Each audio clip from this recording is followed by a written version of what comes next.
ஒரு JEPYக்கு சம் பண்ணலாம் பாருங்க.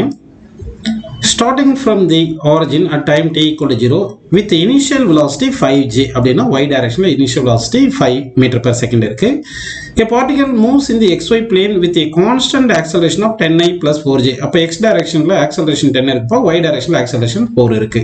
At time t its coordinates are 20 meter y0 meter. The value of t and y0 are கேட்டிருக்காங்க. அப்படின்னா t செகண்ட்ல x coordinate 20 meter இருக்கு, y coordinate வந்து எவ்வளோன்னு கேட்டிருக்காங்க, அந்த டைமும் கேட்டிருக்காங்க. அப்போ என்ன பண்ணலாம்னா நம்ம initial velocity along y direction equal to 5 அப்படின்னு போட்டுக்கலாம். Initial velocity along x direction 0ன்னு போட்டுக்கலாம்.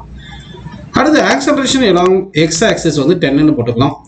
ஆக்சலரேஷன் along y வந்து 4. இதுதான் கொடுத்துருக்காங்க கொஸ்டின்ல. அடுத்தது பார்த்தீங்கன்னா டிஸ்பிளேஸ்மெண்ட் along x axis வந்து எவ்வளோ கொடுத்துருக்காங்க, 20ன்னு கொடுத்துருக்காங்கப்பா. அப்போ s is equal to ut plus half ad square இந்த ஃபார்முலா எடுத்தீங்கன்னா டிஸ்பிளேஸ்மெண்ட் along x டைரக்ஷன் இருக்கு இல்லையா, அப்போ இது எக்ஸ்ன்னு போட்டிங்கன்னா இங்கே எக்ஸ்ன்னு போட்டோம்னா தட் இஸ் ஈக்குவல் டு அப்போ x direction initial velocity into t plus half into acceleration along x axis into t square போட்டுக்கணும். இப்போ x டைரக்ஷன் டிஸ்பிளேஸ்மெண்ட் எவ்வளோ கொடுத்தாங்க, 20 metre, that is equal to ux எவ்வளோ 0 into t plus half into ax எவ்வளோப்பா 10, அப்போ 10 t square அப்படின்னு போட்டுக்கணும். ஓகேங்களா, சரி. இப்போ என்ன பண்ணலாம்னா 20 இஸ் ஈக்குவல் டு நமக்கு என்ன வருது, half into 10 into t square வருது. ஓகேங்களா, இப்போ இந்த 10ம் இந்த 0வும் கேன்சல் பண்ணிடலாம். அப்போ 2 இங்கே வந்துடும். அப்போ 2 இன்ட்டு 2 எவ்வளோ 4. So t square is equal எவ்வளோ வருது 4ன்னு வருது. So t is equal to root எடுத்துக்கோன்னா 2 செகண்ட். அப்போ டைம் வந்து 2 செகண்ட் வருதுப்பா. இப்போ இந்த 2 செகண்டில் y டைரக்ஷன் டிஸ்பிளேஸ்மெண்ட் எவ்வளோன்னு கண்டுபிடிக்கலாம். அப்போ y is equal to ut plus half ad square அப்படின்னு எடுத்துக்கணும். கரெக்டுங்களா?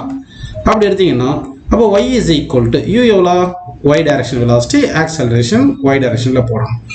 அப்போ y direction velocity எவ்வளோப்பா 5 into t எவ்வளோ 2 செகண்ட் கண்டுபிடிச்சிட்டோம். Plus of into acceleration along y direction என்ன கண்டுபிடிச்சிருக்கும், ஆக்சலரேஷன் வந்து along y direction வந்து 4 கொடுத்துருக்காங்க. அப்போ 4ன்னு போட்டு இன்ட்டு t வந்து 2 ஸ்கொயர் போட்டுக்குங்க. இப்போ என்ன வருது பாருங்க, 5 இன்ட்டு 2 10ன்னு போட்டுக்கலாம். ப்ளஸ் இந்த 2 இந்த 4 கேன்சல் பண்ணா 2, இந்த 2 ஸ்கொயர் 4 இன்ட்டு 2 வந்து 8ன்னு போட்டுக்கலாம். அப்போ என்ன வருது பாருங்க 18 மீட்டர்னு கிடைக்குது. அப்போ y வந்து 18 மீட்டர் கிடைக்குது. அப்போ டைம் வந்து 2 செகண்ட், y கோஆர்டினேட் வந்து 18 மீட்டர். ஸோ இப்போ ஆன்சர் பாருங்க, y வந்து 2 செகண்ட், சாரி டைம் வந்து 2 செகண்ட், y கோஆர்டினேட் வந்து 18 மீட்டர். ஸோ ஃபர்ஸ்ட் ஆப்ஷன் வந்து நமக்கு கரெக்ட் ஆன்சர் அப்படின்னு ஆன்சர்ல எடுத்துக்கலாம்ப்பா.